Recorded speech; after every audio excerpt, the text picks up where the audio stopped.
I have a number of videos about what high functioning anxiety is, what signs or symptoms you can look for to know if you have it or not.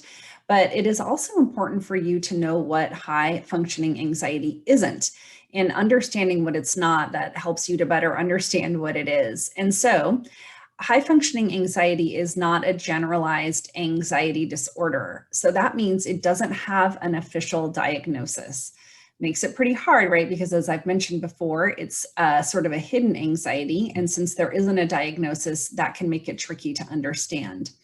High functioning anxiety isn't a mild form of an anxiety disorder. So a person could have an anxiety disorder and be, let's say, on the really low end of the spectrum in terms of their impairment, meaning they have like mild symptoms of anxiety. But those with high functioning anxiety can have extreme symptoms internally, but outwardly they are able to manage how those symptoms affect them. High functioning anxiety also is not OCD. It's not obsessive compulsive disorder. So it's not unheard of for someone with high functioning anxiety to do sort of repetitive things like maybe counting something particular. But those with OCD, obsessive compulsive disorder, are having obsessive thoughts and compulsive behaviors that are so consuming to them that those behaviors are affecting their everyday life.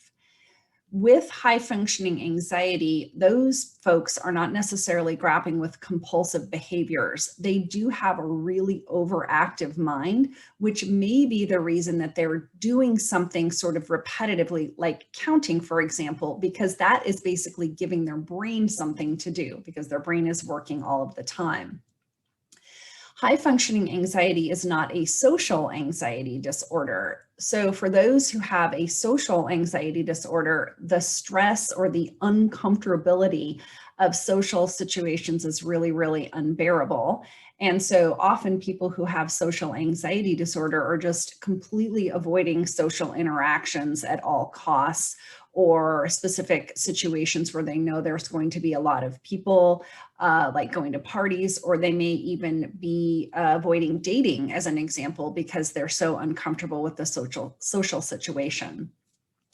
Those with high functioning anxiety may do some things that are similar to someone who has social anxiety disorder, like avoiding eye contact, which again is really common for someone with social anxiety. But they are often avoiding these social situations just because they are mentally or physically exhausted from overworking and overthinking. So a person with high functioning anxiety disorder, high functioning anxiety, may be avoiding those social situations for completely different reasons. And it's not that they're uncomfortable in the social situation. It's just that they have like kind of tapped themselves out from overthinking and overdoing, and they can't handle yet another situation where they have to sort of show up and be perfect. And so they're avoiding the social situations because they're afraid that they would have to get it right while they are there. And that's just another thing for them to do that they really don't want to spend their time doing. So it's easier to just avoid it. So I have a lot of other great tools, tips, and techniques for beating anxiety, and you can find those on my website, which is theenergysynergist.com.